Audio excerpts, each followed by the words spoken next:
interesa así trabajar con la norma, es necesario interpretar, analizar y aplicar la norma a los casos en concreto que vamos a ir trabajando. Entonces, tengan su código procesal civil a la mano.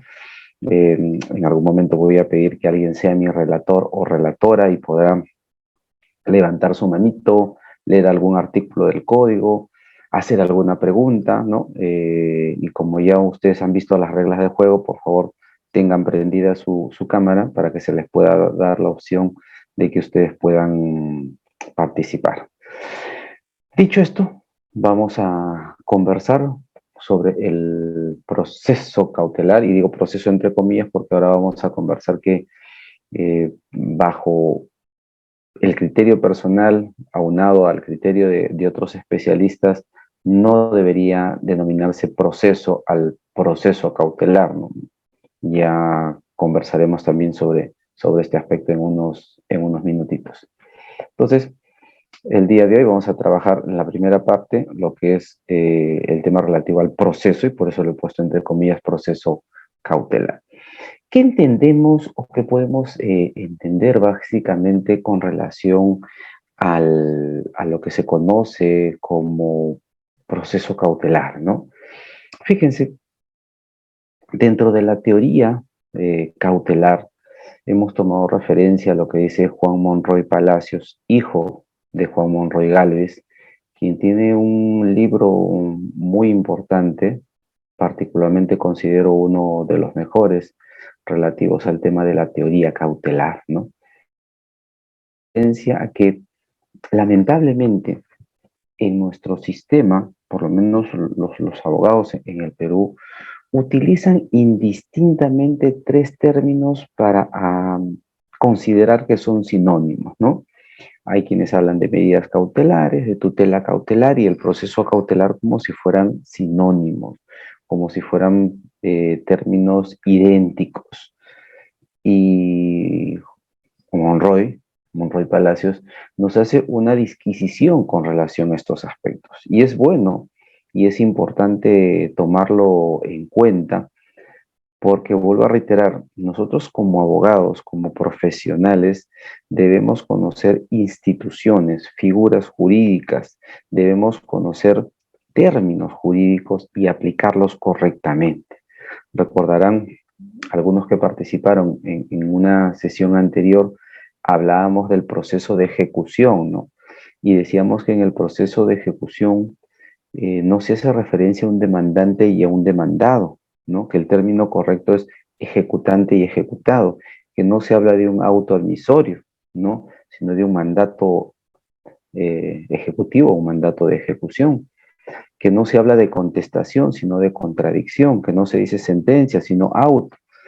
Entonces, la terminología debe ir acorde, ¿no?, a las instituciones procesales, debe ir acorde a las figuras jurídicas que aplicamos. Entonces, bajo ese contexto, bajo esa lógica, se podría decir, también en el tema cautelar, ¿no?, se utiliza, vuelvo a reiterar, de manera indiscriminada, términos que la verdad no son sinónimos, ¿no? Y textualmente quiero referirme a eso, ¿no? Hablar de medida o providencia cautelar, tutela cautelar o proceso cautelar son términos completamente distintos. Según Monroy, conforme nos lo hace saber, una medida o una providencia cautelar es un mandato judicial, ¿no? Un mandato judicial destinado a garantizar la efectividad del proceso. ¿Cómo lo entendemos esto? Si hablamos de una medida o providencia cautelar, estamos hablando de la resolución del auto, ¿no?, que concede una medida cautelar. Entonces, hablar de medida cautelar o providencia cautelar, ergo, es la resolución que concede, ¿no?, propiamente la medida cautelar.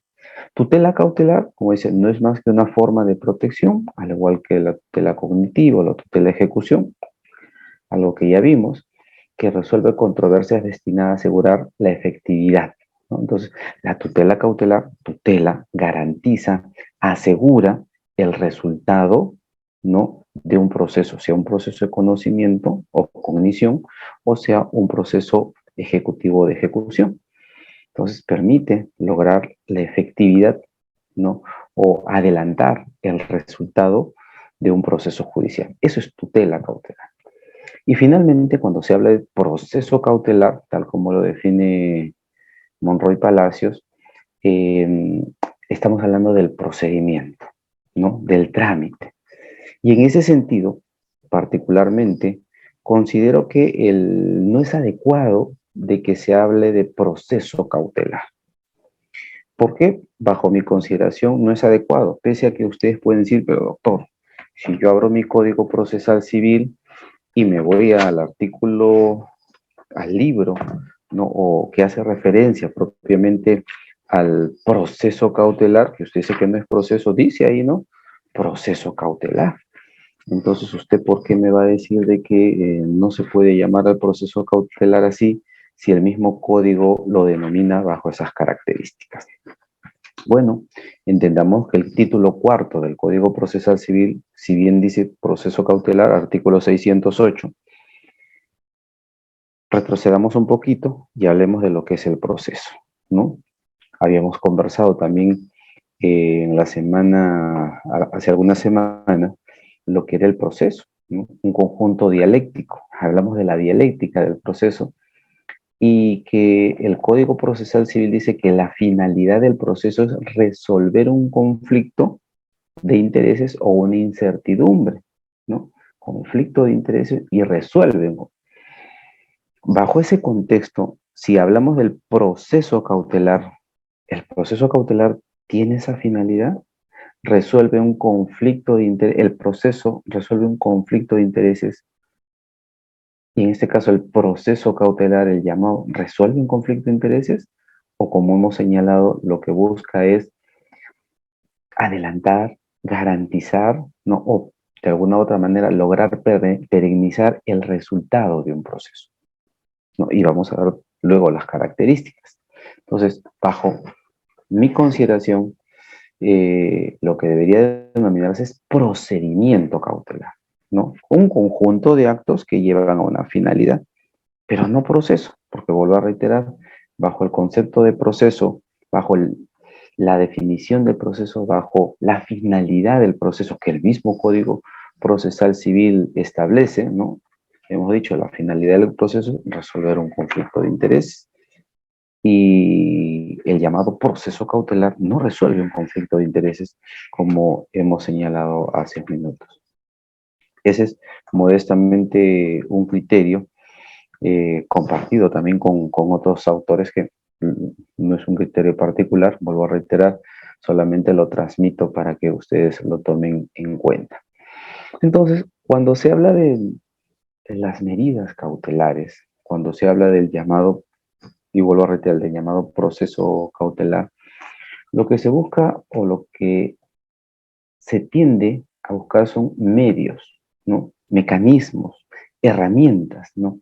Que a partir de una solicitud, ¿no? Que puede realizar un sujeto al interior del proceso, lo que busca es asegurar o proteger el objeto de la pretensión. Lo que busca es asegurar o proteger el resultado que puede darse en un proceso judicial. Bajo estas características, por ejemplo, llevo un proceso judicial con un Reader. Reader me debe una suma de dinero, ¿no? Y sé que solamente tiene un vehículo, ¿no? Una 4x4. Esa es su propiedad.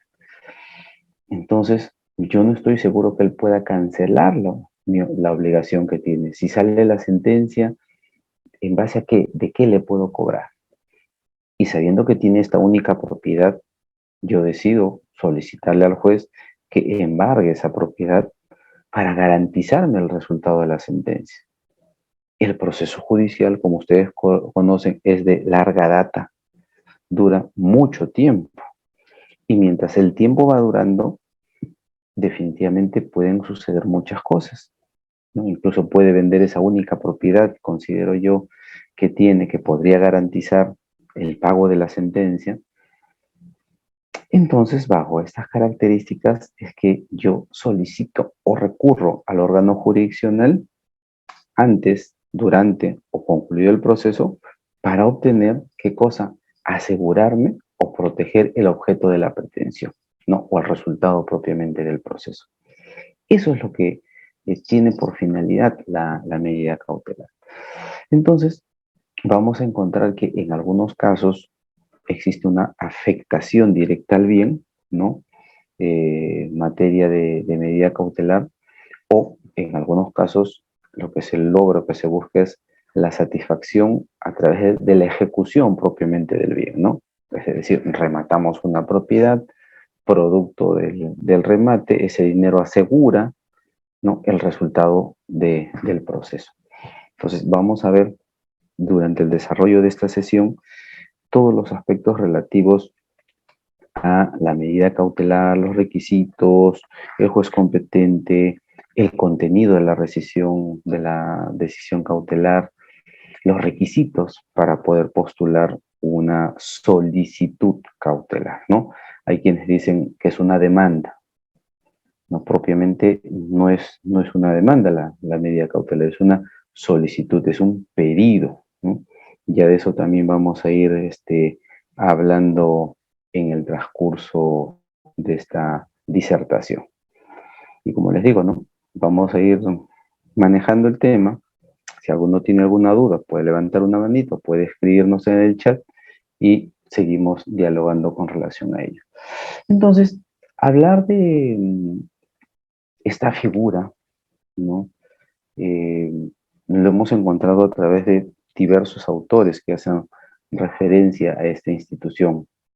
No ha dejado de escapar por parte de la doctrina que ningún autor se refiera de alguna u otra manera a, a las medidas cautelares, ¿no?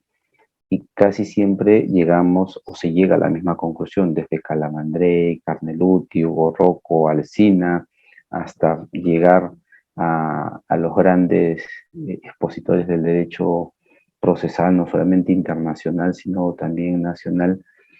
Todos coinciden en lo que principalmente lo que se busca es que se logre la satisfacción de una pretensión, que se logre garantizar el resultado del proceso.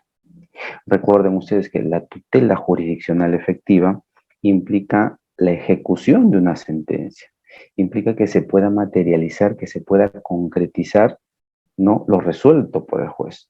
De nada sirve que yo le gane un proceso judicial a Reader o Reader me gane a mí un proceso judicial donde se ordena el pago de $10,000, por ejemplo, y quede en la sentencia, que no se puede ejecutar porque resulta que el obligado vendió todas sus propiedades, se quedó sin nada como para poderle ejecutar y poder concretizar la sentencia. Entonces, la tutela jurisdiccional efectiva no solamente es el acceso, no solamente es el debido proceso, sino también va más allá, ¿no? Va más allá de una decisión judicial que resuelva la pretensión, sino que también esta decisión judicial se materialice, se concretice. Entonces, cuando puede darse algunas situaciones que por un temor, ¿no?, que pueda tener alguna de las partes, por la demora del proceso judicial o por otras circunstancias, decida tener una garantía el demandante en el proceso de que se va a cumplir o se va a ejecutar lo resuelto por el juez, es que utilizo estos mecanismos, utilizo estas herramientas que me permiten casualmente lograr esta situación, esta garantía que nos da la norma procesal bajo estas características, ¿no? Hay que entender que el procedimiento cautelar, ¿no?, tiene una autonomía. El procedimiento cautelar tiene algunas características muy importantes que vamos a mencionarlas y que de ahí vamos a ir desarrollándolas en el transcurso de la exposición. En cuanto a su trámite, ¿no? Pasa propiamente por la existencia de una tramitación distinta, ¿no? Por eso que en el capítulo 4 se hace referencia a esta herramienta, este mecanismo procesal, y ahí se establece toda la secuencia del mismo. En cuanto a la presentación, también esta se realiza en algunos casos fuera del proceso, dentro del proceso, ¿no? O durante el proceso o después del proceso judicial. Vamos a ver que también en cuanto a su autonomía se establecen determinados requisitos, ¿no? Que son fijados, establecidos por la norma procesal para su solicitud ante el órgano jurisdiccional, que tenga que ser concedida propiamente por un juez, ¿no? Entonces tiene el carácter de un acto jurisdiccional. Y sobre todo, que no solamente basta un mecanismo, sino que hay distintas maneras en las que puede ser solicitada y distintas maneras en las que ésta puede ser concedida. Del mismo modo, es autónomo también en cuanto a la ejecución del mismo. Vamos a ver cuáles son todas estas situaciones mediante las cuales se puede ejecutar, ¿no? De manera directa, de manera inmediata, o requieren del auxilio de un órgano jurisdiccional bajo esas características. Eso también lo vamos a ir analizando. Entonces, bajo esta característica de autonomía, hay que entender que nuestra norma procesal civil regula o hace referencia a este aspecto, ¿no? Cuando en el artículo 635 se dice, ¿no? Todos los actos relativos a la obtención de una medida cautelar conforman un proceso, ¿no? Proceso es el término que utiliza el código, de carácter autónomo, pero del cual se forma un cuaderno especial, ¿no? Fíjense, he ahí la importancia, la autonomía en ese sentido. Sí, si bien las medidas cautelares necesitan siempre de la preexistencia o existencia posterior de un proceso principal, en cuanto a su trámite, en cuanto a su desarrollo, siempre va a ser autónomo. Por eso se forma un cuaderno, y siempre lo conocemos como un cuaderno cautelar, ¿no? Un incidente cautelar. Y ustedes muchas veces cuando han presentado esta solicitud o cuando son la parte contraria y han recibido una notificación con la resolución cautelar, ustedes pueden ver que además de el número del expediente, el año, ¿no? Luego aparece un código cautelar que puede ser del 01 hasta el 99, ¿no? Al azar aparece un número.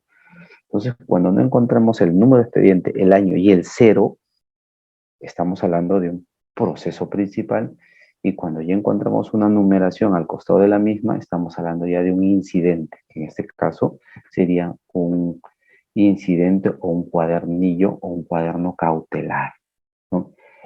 Este es un elemento importante a tomar en cuenta. Y por ello, casualmente, como vamos a ver, y les decía, ¿no? La solicitud cautelar, la admisión incluso de una medida cautelar puede darse antes del proceso, durante el proceso y después del proceso, ¿no? Entonces vamos a tomar en cuenta también este aspecto tan importante. Como una decisión o como un mecanismo de garantía del proceso, el objeto de las medidas cautelares buscan propiamente, como les decía, ¿no? Asegurar la efectividad de la tutela jurisdiccional efectiva, ¿no? Que la sentencia, la resolución que puede darse en un proceso ejecutivo, ¿no? O en un proceso declarativo, ¿no? Pueda manifestarse, pueda cumplirse, pueda concretizarse, que no quede solamente en una quimera, como se dice, o que no quede solamente en una simple decisión que podemos ponerlo de repente como en un marco, ¿no? No. Una decisión judicial tiene que materializarse, tiene que efectivizarse, ¿no? Si no, no tendría sentido. Y casualmente el procedimiento cautelar permite lograr esta circunstancia tan trascendental en el proceso bajo estas características. ¿Qué características podemos encontrar a las medidas cautelares bajo ese efecto?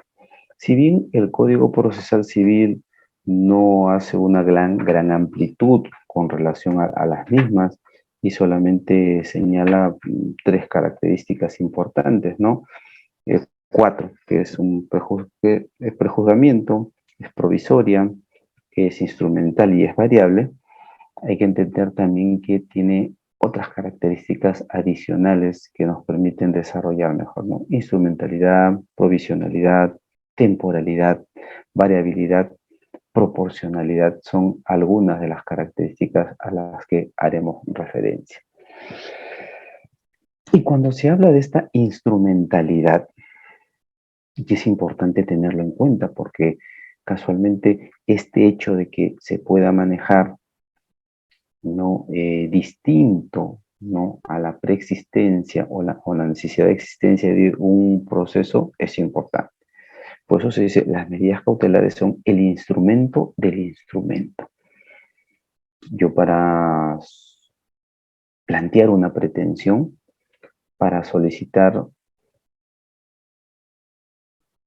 que se materialice, que se concretice un derecho, ¿no? Utilizo el proceso judicial. El proceso judicial es este instrumento. Sin embargo, no basta con el pedido, ¿no? Y la decisión que pueda tomar el juez, sino también necesito que, vuelvo a reiterar, que haya una concretización de ese derecho, que haya una materialización de ese derecho. Vuelvo a reiterar, si tengo una deuda, si alguien me tiene una deuda, entonces voy a utilizar este mecanismo de las medidas cautelares dentro del proceso judicial, fuera del proceso judicial, utilizo este mecanismo para lograr asegurar los efectos de la sentencia, para lograr que se pueda cumplir la sentencia. Vuelvo a reiterar, si no, no tendría sentido ¿no? obtener una decisión del juez que ésta no se pueda llevar a cabo, que ésta no se pueda ejecutar, ¿no? de manera directa o de manera indirecta. Y que las medidas cautelares son provisionales, ¿no? Que las medidas cautelares no son eternas, ¿no? Como dice esa canción, nadie es eterno en el mundo, igual. Las medidas cautelares también son provisionales. Se van a mantener mientras se den los elementos o los argumentos que han permitido sostenerla. Doctor, solicito que se embargue el bien del doctor Ride porque el doctor Ride tiene una sola propiedad. Y resulta que recibió una herencia, resulta que se sacó la lotería, resulta que tiene una gran empresa. Entonces, ya las condiciones han cambiado, han variado y por lo tanto no tendría sentido que una medida cautelar bajo esas características persista. Entonces ya no sería viable, ya no cumple con una función de satisfacción si efectivamente ¿no? ya hay otros elementos que permiten de alguna u otra manera, vuelvo a reiterar, variar las razones por las cuales se concedió la medida cautelar, ¿no? O caso contrario, ¿no? Que se puede dar en el cual de repente ya la medida cautelar solicitada no me va a permitir agotar los efectos de la misma y voy a poder solicitar, y vamos a ver en esta otra característica de la variabilidad. Entonces, es provisional en la medida que cuando ha sido solicitada, cuando ha sido planteada, se han dado determinadas razones, ¿no?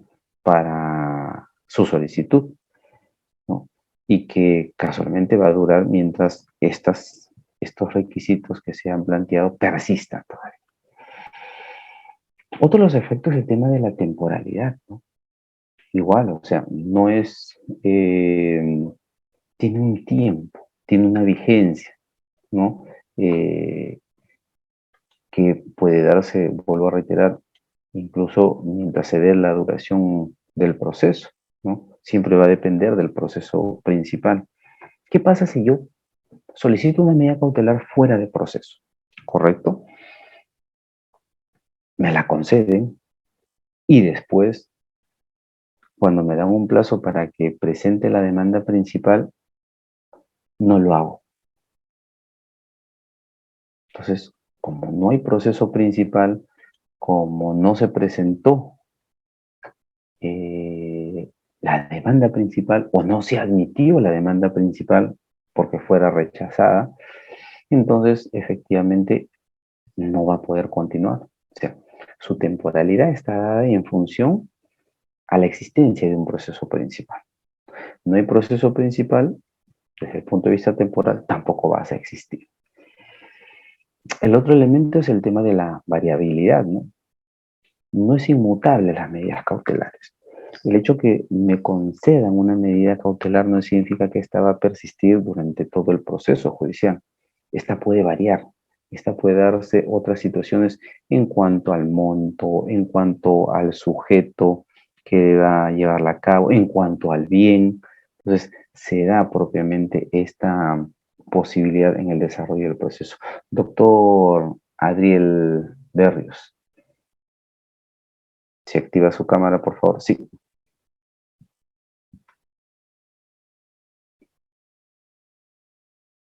Active su audio, doctor.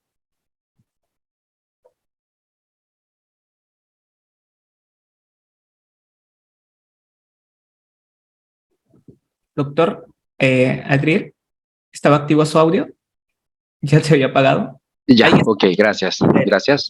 ¿Ya me escuchan? Ya, muchas gracias. Gracias. Sí, buenas noches a todos.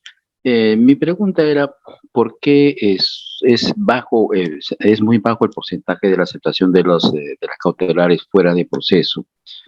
Eh, bueno, a ver, ¿cómo explicar? A veces los jueces requieren de mayor abundamiento en este tipo de cautelares. Pero ¿eso es la excepción o eso es la regla, doctor? Gracias. Excelente.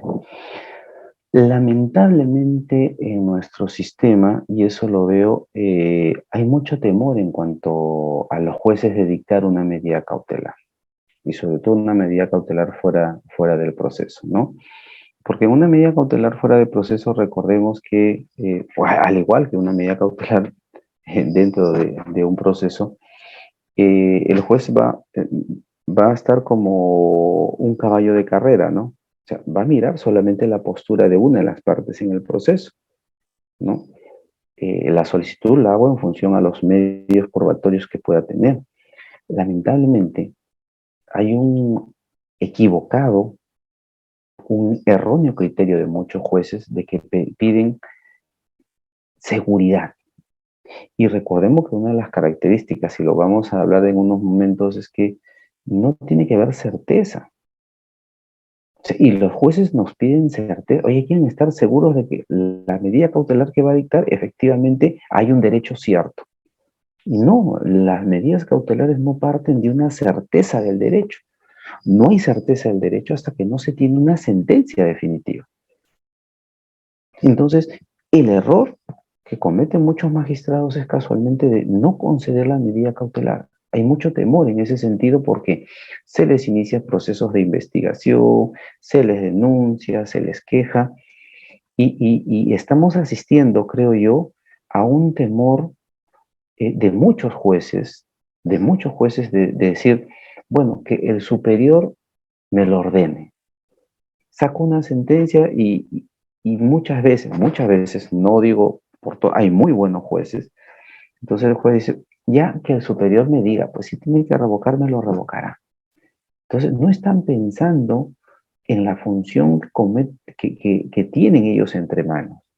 Y fíjense que ahora incluso las salas van a tener un gran poder, ¿no?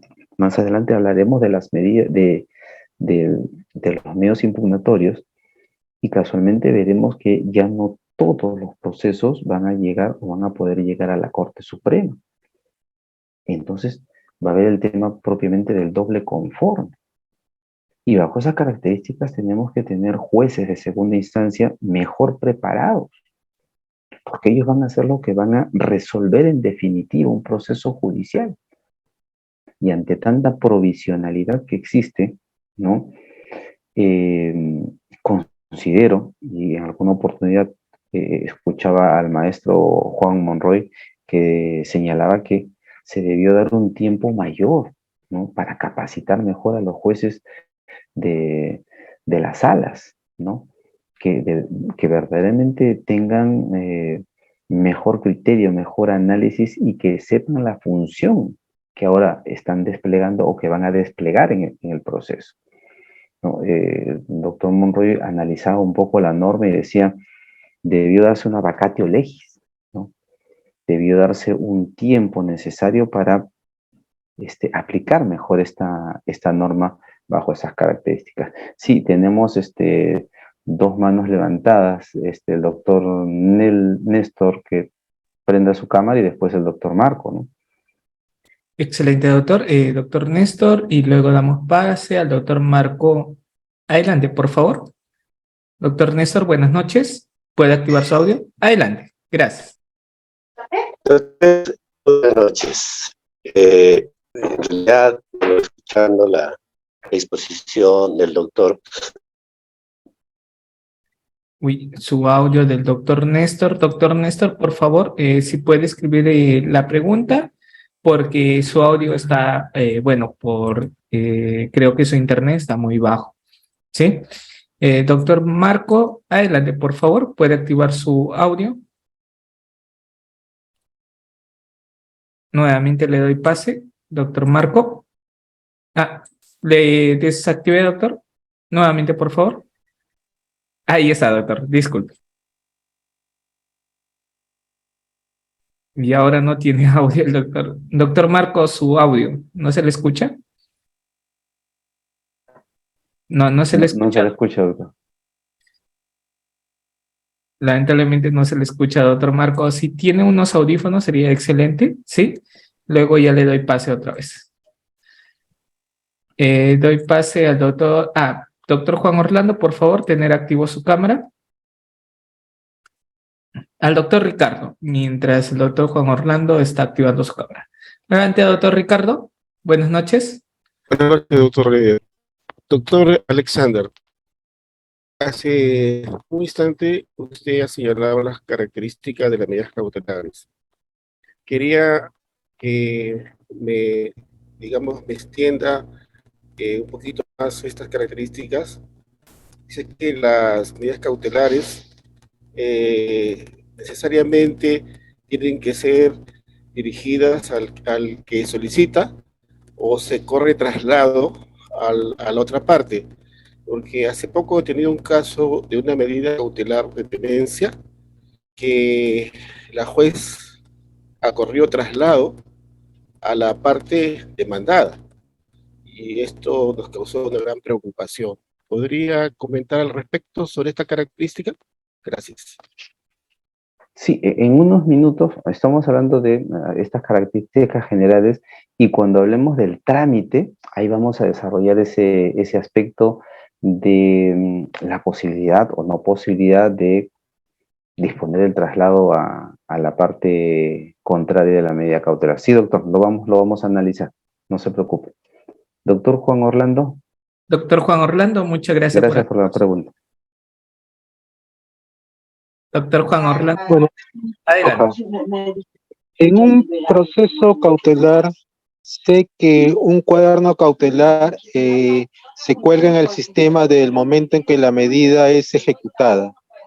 Incurre en responsabilidad, doctor, el magistrado que cuelga antes de haber ejecutado la medida cautelar en el sistema, poniendo en conocimiento a los ejecutados y haciendo que estos transfieran todos sus inmuebles y dejando al ejecutante sin lograr recuperar su crédito. Gracias. Muy, muy interesante. Habría que analizar acá si quién permitió la apertura o la publicitación, porque recordemos que el expediente cautelar queda en reserva, ¿no? Queda oculto hasta que no se ejecute la medida cautelar.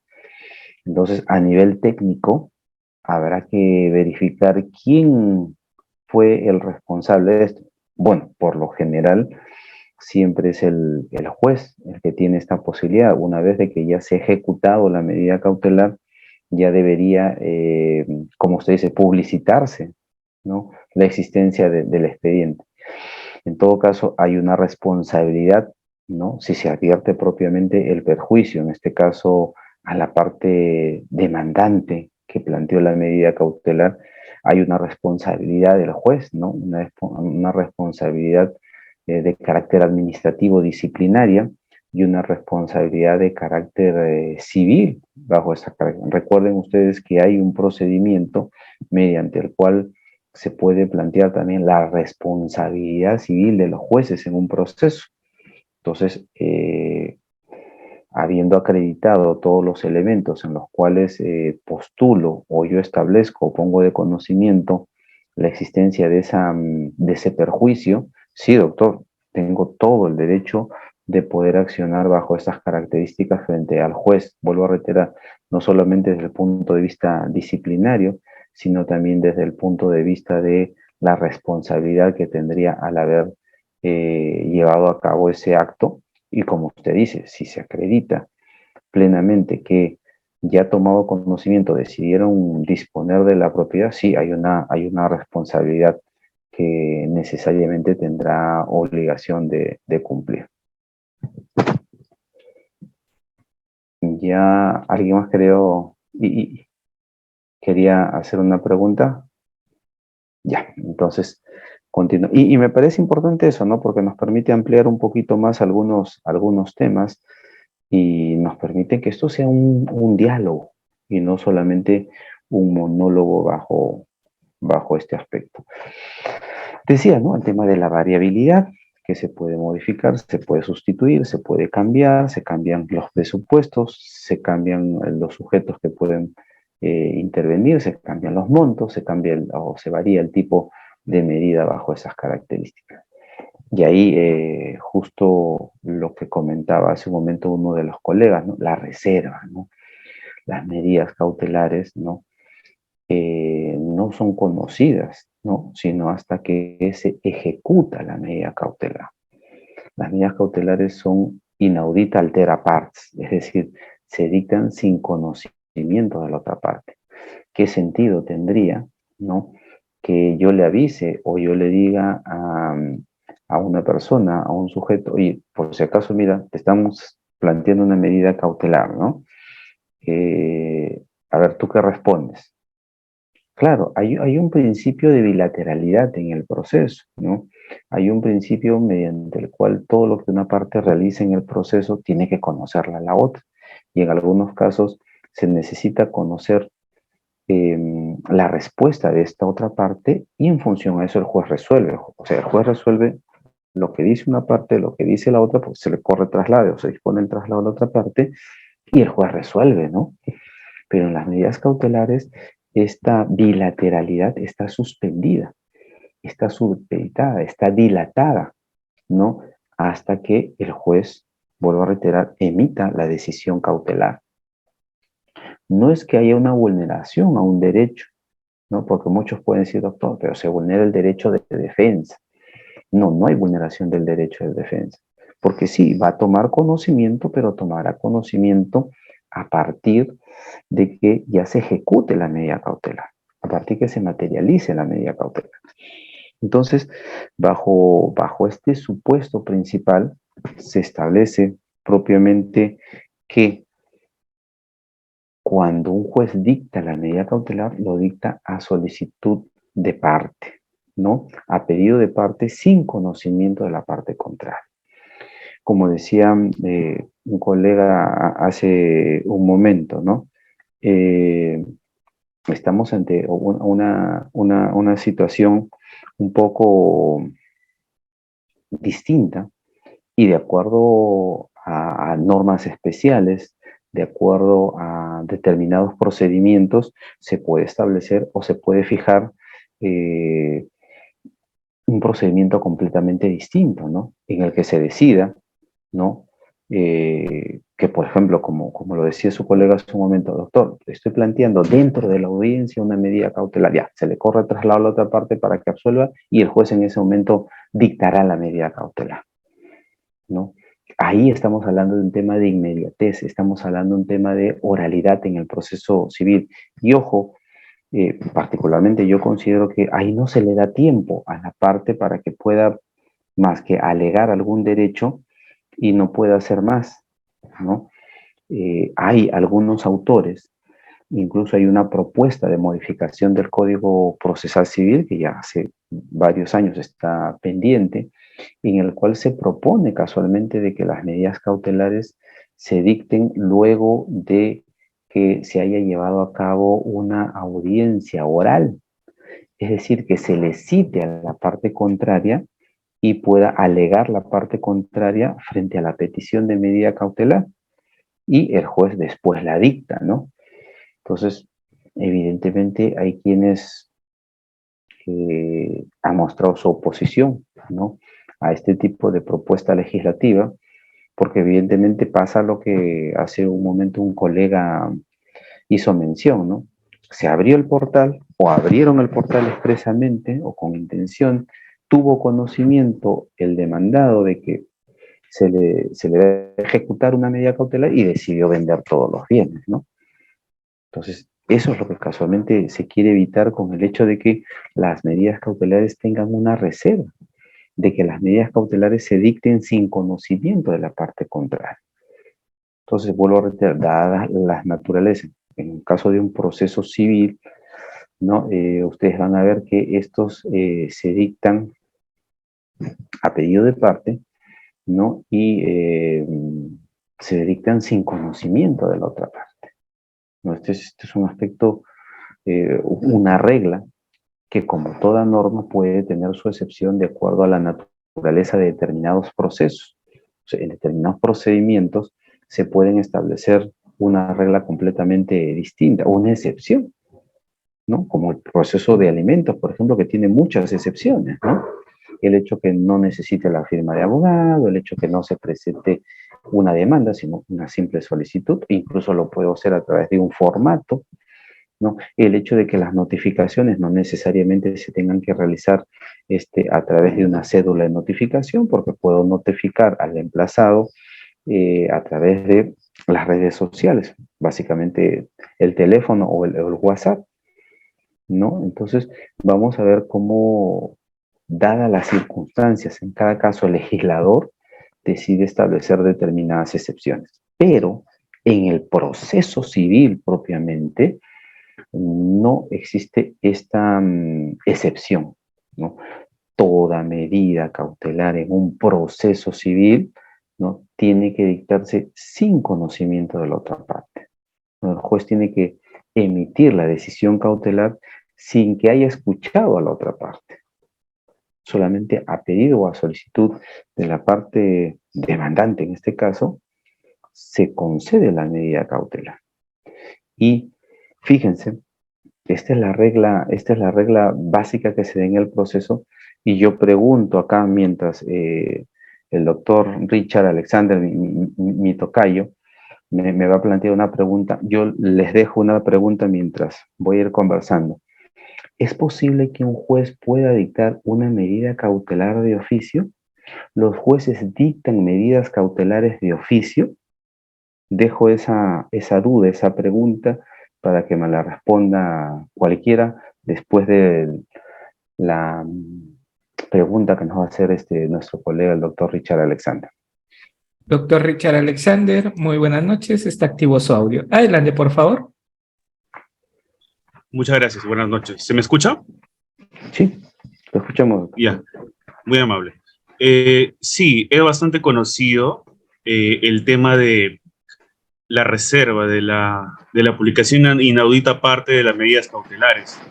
Pero quería preguntar si existen supuestos de sección fundamentados, porque he tenido un proceso un proceso de divorcio con reconvención que tiene muchas aristas de familia, tiene asignación anticipada, tenencia, indemnización, es un proceso complejo, pero sigue siendo de familia.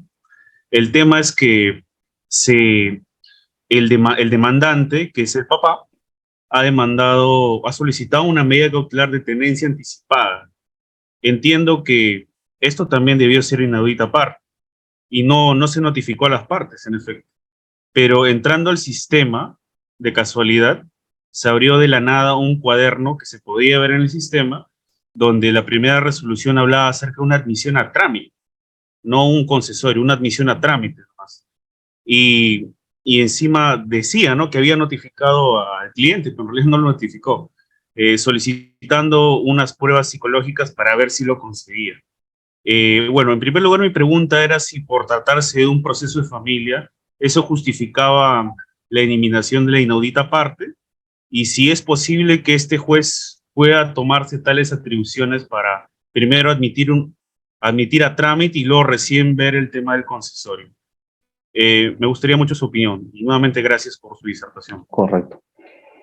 Vuelvo a reiterar, dada la naturaleza en algunos casos de la urgencia que puede haber respecto de la pretensión, el juez puede tomarse esa prerrogativa, ¿no? De decir, bueno, no lo admito todavía, ¿no?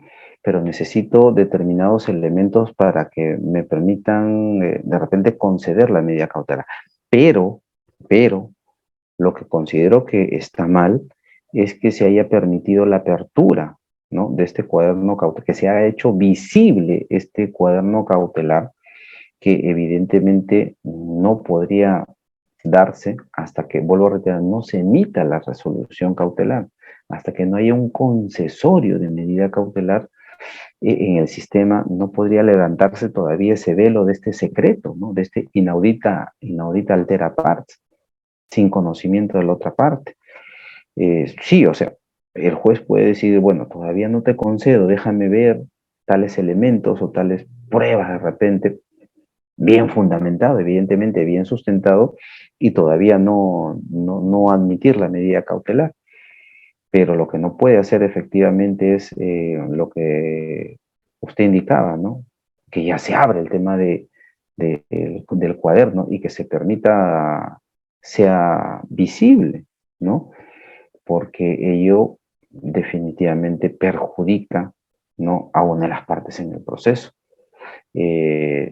Rompe con la naturaleza propiamente del procedimiento cautelar bajo lo que hemos venido estableciendo, ¿no?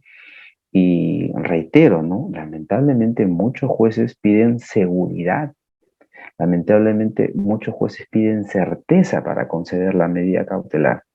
Hay mucho temor de los jueces en el tema de un concesorio de medida cautelar, porque ellos sienten que conceder una medida cautelar implica una denuncia, implica una queja, implica un procedimiento administrativo. Y para evitarse de todo eso, deciden no conceder la medida cautelar y esperan que el superior pueda revocarles la resolución o el juez superior disponga, ¿no?, que emitas la medida cautelar. Entonces, ahí yo ya me siento respaldado, ¿no? Como me lo está ordenando el superior, lo hago. Pero de propia mano, ¿no?, de propia voluntad, muchos jueces te piden, vuelvo a reiterar un poco más, te piden la sentencia, ¿no? O sea, tráeme la sentencia para concederte la medida cautelar. Y vuelvo a reiterar, esa no es la naturaleza de la tutela cautelar. La tutela cautelar, hay una verosimilitud de la que vamos a hablar unas diapositivas más adelante, no una certeza del derecho. Los jueces piden certeza en el derecho. Y eso, vuelvo a reiterar, está mal, ¿no? Se nos ha enseñado, se nos enseña en la universidad, vemos en diversos foros académicos esta característica. Pero vuelvo a reiterar, hay un temor muy grande de los jueces de conceder medidas cautelares, ¿no? Y las medidas cautelares muchas veces te las deniegan y después de meses. O sea, ya, que me la deniegue, pero deniégamela ya. O sea, te la solicito, ya 5 días, que es el plazo legal que tiene todo juez para emitir un auto, 5 días. Ya, aunque sea dentro de los 5 días, dime no. No, pasan meses, ¿no? Meses. Y después de meses me dicen no. Entonces, eso también genera un gran problema en la práctica judicial. Sí, José, a ver si puede prender su cámara, activar su cámara para que le puedan activar el audio. Listo, doctor. Gracias, doctor José. Está activo su audio. Puede activarlo usted. Listo. Muchísimas gracias, doctor Rieder. Un gusto saludarlo. Doctor, una consulta muy precisa. el juez podrá conceder una medida cautelar donde el acreedor pide un embargo de un deudor de un bien que está hipotecado, o no es posible concederlo. Muchas gracias.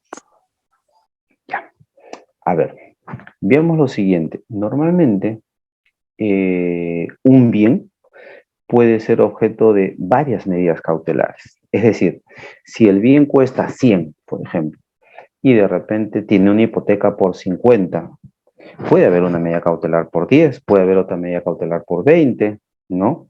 Entonces, nada impide que respecto de un bien que pueda tener una garantía hipotecaria, pueda ser embargado. Vuelvo a reiterar, porque es pasible cualquier bien de tener diversas medidas cautelares por diversas decisiones judiciales.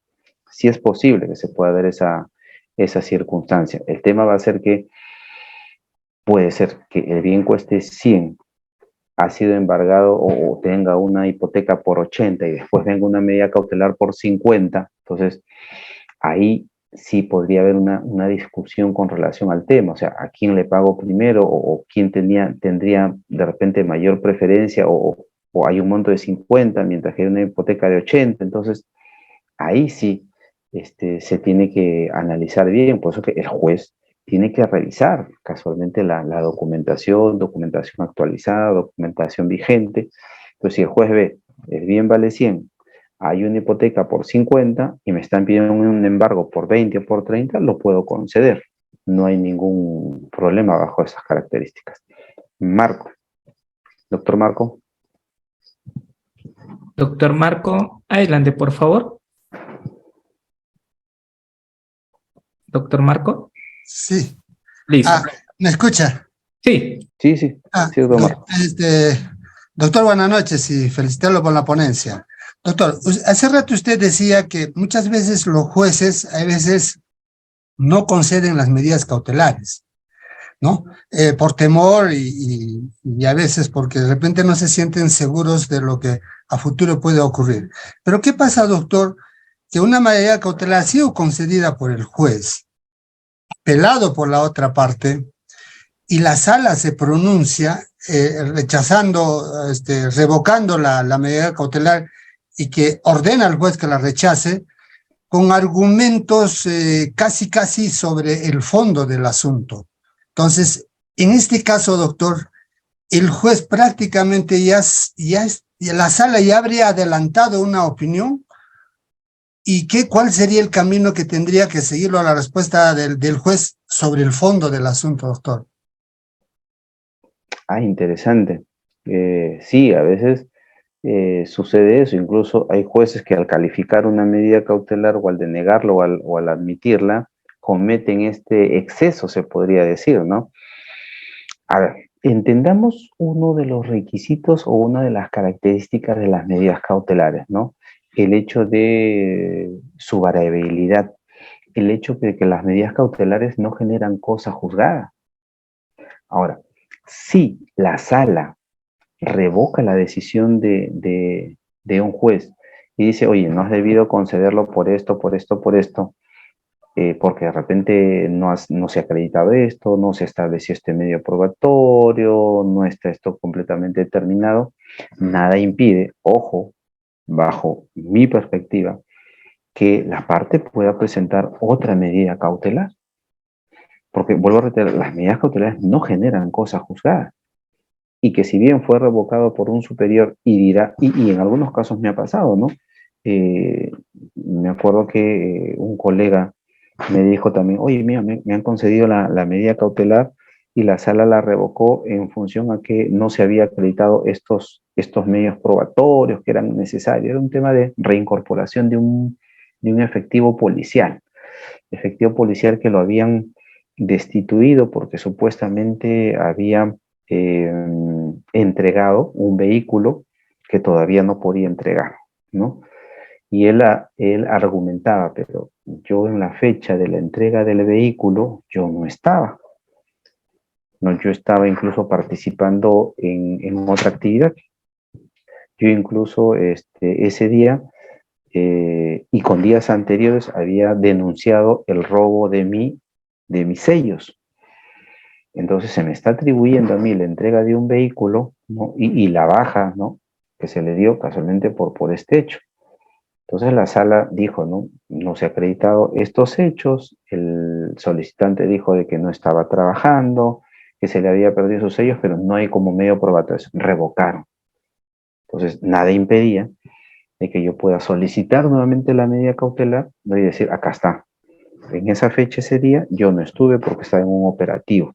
Y acá tengo el acta donde participé del operativo en esa hora, en ese día. Que mis sellos los perdí, sí puse en conocimiento mediante un oficio, comunicado, una carta a mi superior indicando, acá está el medio que acredita ella. Entonces la sala revocó la decisión diciendo, oye, falta estos elementos para tener mayor grado de convicción respecto a la medida cautelar, y que evidentemente, vuelvo a reiterar, luego lo volvió a conseguir porque, reitero, las medidas cautelares no generan cosa juzgada. O sea, el hecho que me la deniegan una vez no significa que yo ya no pueda solicitar. Que lo que resuelva un superior implica que ahí muere el tema y ya yo no lo puedo solicitar. No. Casualmente, una de las características tiene que ver con lo que venimos conversando. Doctor Peter. Estimados participantes, teniendo en cuenta, igual que la doctora, tener activo su cámara, ¿sí? Doctor Peter, muy buenas noches. Gracias por activar su cámara para darle el pase al audio. Sí. Doctor Peter, ¿puede activar su audio? ¿Usted, este es su monitor? Sí, yo ya lo activé. Buenas noches. Ahí está, doctor. Buenas noches. Ante todo, doctor, felicitarlo por la ponencia y también a la intervención de algunos participantes. Ha tocado usted varios temas y eso también para la reflexión de todos los participantes. Me verán que ya soy un abogado viejo probablemente, pero me interesa capacitarme siempre y poder estar acompañando a la institución con estas capacitaciones. Pero hay varias cosas que yo quisiera tratar a manera de reflexión para que lo sepan ustedes también. Ser magistrado es una tarea muy difícil, porque tiene que ver con todos estos aspectos y de carga procesal y todo lo demás, pero eso no justifica de que se equivoque como se equivocan varias veces los magistrados. Yo sé que hay varios que están postulando a la Junta Nacional de Justicia porque piensan que la carrera de la magistratura es excelsa y sobre todo porque se gana buen dinero, ¿no? Los sueldos son altos, etcétera. Bueno, también cuando uno ejerce la profesión libremente también puede hacerlo, ¿no? Pero para dictar esas medidas cautelares, doctores, mucho depende de la formación del juez y de los valores que el juez tenga, porque hay que decidir sobre cosas anticipadamente, conforme se ha señalado anteriormente, y tiene que presentársele la verosimilitud del derecho perfectamente acreditada. Ahora, ¿por qué los jueces prefieren no dar medidas cautelares, sino que el superior las confirme o el superior le ordene que las admita? Sencillo, porque la OJMA no ejerce una función amigable, sino en cualquier instante lo que hace es investigar, y eso lo saben ustedes a través de las noticias, donde inmediatamente que se dicta una medida cautelar que sea escandalosa en esos términos, por decir, inmediatamente lo investigan.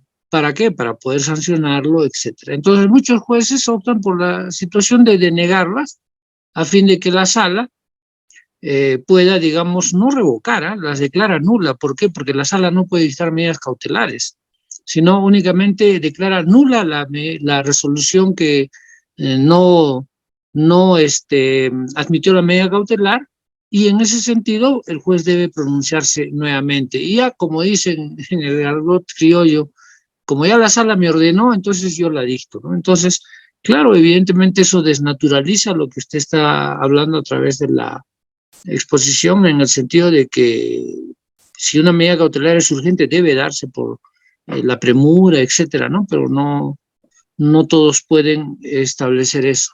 Y una experiencia que tengo en varios años, la sala cuando no quiere resolver, lo único que hace es declarar nula las resoluciones, ¿no? No se pronuncia sobre el fondo. Y efectivamente eso hay.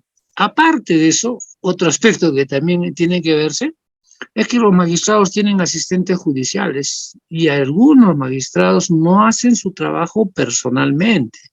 Todos se lo encargan a su brazo derecho, al asistente o a la asistenta judicial, hay creo que asistente de juez ahora, que son las que agarran o los que, digamos, determinan y muchas veces, con raras excepciones, son los magistrados los que hacen las resoluciones, pero generalmente todos se los sirven. Bueno, ya no quiero extenderme y muchísimas gracias por haberme conseguido esta intervención. Gracias.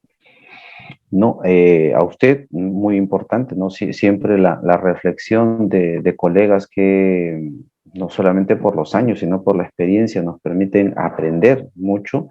Y es muy cierto, ¿no? Lo que usted dice, yo lo he palpado en muchas oportunidades. Yo también he sido magistrado y muchas veces mis resoluciones han sido a veces confirmadas, a veces revocadas y en algunos casos siempre han sido objeto de un cuestionamiento a través de la parte perdedora, ¿no? Que inicia, solicita un proceso de investigación y el OCMA inicia los procesos de investigación. Estos órganos de controles no difieren de lo jurisdiccional con lo funcional, ¿no? Yo he sido sometido incluso a algunos procedimientos por falta de motivación de resoluciones judiciales, ¿no? Y si usted puede ver, lo vemos diariamente, y hay jueces que han sido destituidos por tema de falta de motivación de resoluciones judiciales. Yo muchas veces leo, Tribunal Constitucional, juez no motivó, ¿no? Nula, ¿no? Que vuelva a motivar. La sala no motivó, nula. Y sin embargo a esos jueces no les abren proceso. O sea, ¿por qué a un juez sí le abren proceso por falta de motivación, lo destituyen y a otros no? Porque hay magistrados de la Corte Suprema donde el Tribunal Constitucional les ha dicho, oye, tú no motivas, ¿por qué no se les abre el proceso?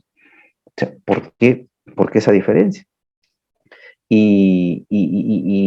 Discrepo un poco, doctor, sí, porque le digo por una cuestión práctica, que es lo que he visto hasta ahora. A veces sí hay salas que conceden la medida cautelar. Hay salas que revocan la resolución y ellos son los que conceden. Entonces uno dice, ¿dónde está la pluralidad de instancia si termina la sala resolviendo? ¿No? Y hay muchos casos en Internet, incluso hay varios artículos jurídicos, varios artículos en los que se menciona este hecho, ¿no? Porque se quiebra propiamente esto de la pluralidad cuando el juez no concede, se va en apelación y la sala lo concede, ¿no? Hay casos sobre eso. Entonces, eso también genera otra. Y lo que finalmente usted dijo, ¿no? Lamentablemente es muy cierto.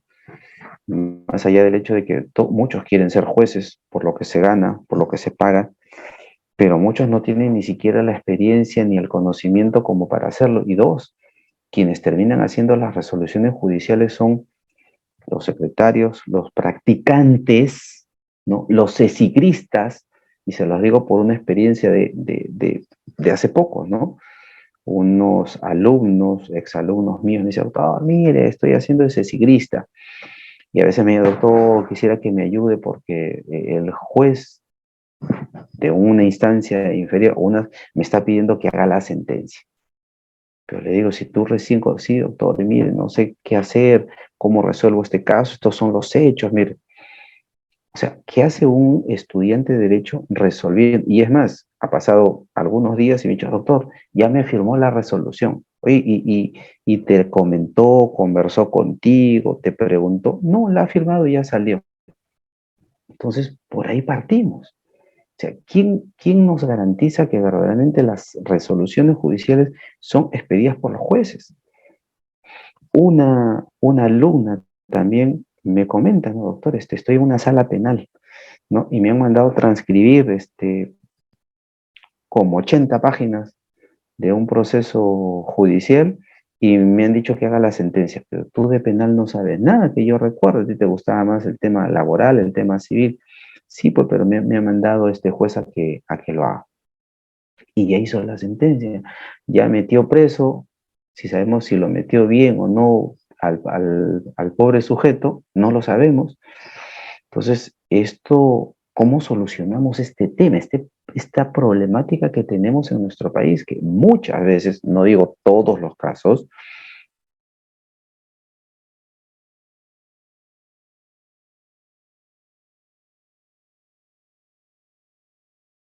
que por la carga procesal necesitamos apoyo. Sí, yo vuelvo a reiterar, yo también he sido magistrado, también he tenido mis asistentes y les decía, ¿no? A ver, hazme un proyecto, hazme los considerandos, ¿no? O hazme la parte expositiva y la parte considerativa y el fallo lo hacía yo. O discutíamos sobre el tema. A ver, cuéntame, ¿qué es lo que pasó acá? Mire, doctor, acá está esta prueba, mire, presentó esto, en la audiencia se hizo esto, sí, sí, recuerdo la audiencia. Ya, listo. Entonces ya yo tomo la decisión. Pero terminan tomando la decisión y para casos muchas veces en Corte Suprema. Esto no es una revelación nueva, esto hace mucho tiempo se viene llevando a cabo y pero se sigue ocultando, ¿no? Esto sí no se sanciona.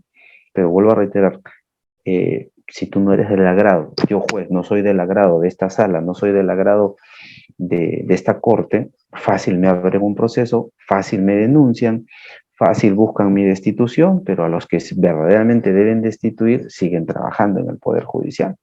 Es lamentablemente una realidad muy cierta, y los digo porque lo he vivido en muchos casos de manera directa, ¿no?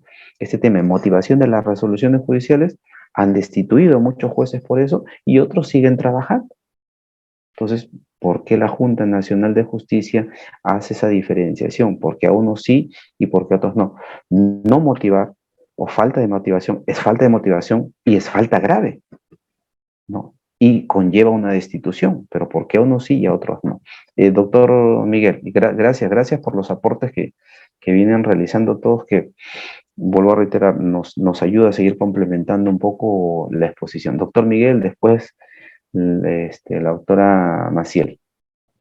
Muchísimas gracias, doctor. Sí, a nuestros participantes también intervengan por audio. No hay ninguno que se le pueda imponer, decir no se exprese así. No hay problema. Estamos en una sesión académica.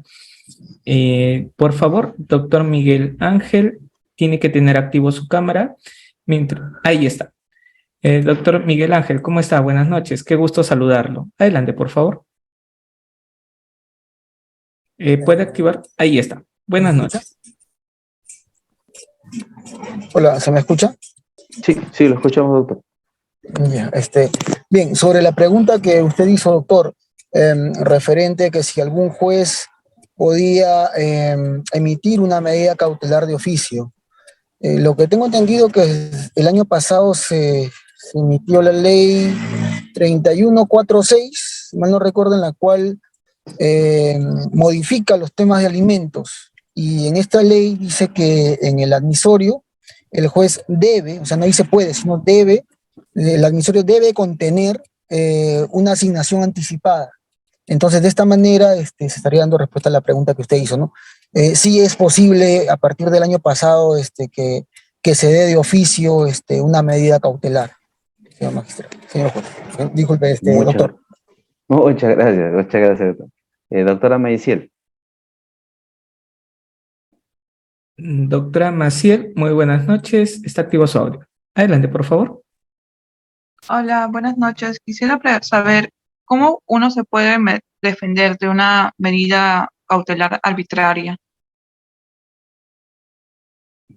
Bueno, doctora, habría que ver en cada caso en concreto, o sea, ¿a qué considera usted arbitrariedad? Porque en principio toda medida cautelar debe contener determinados requisitos de los que estamos desarrollando en esta sesión. Todavía no entramos a los requisitos. Y lo otro es que el juez tenga que motivar la resolución que concede, ¿no?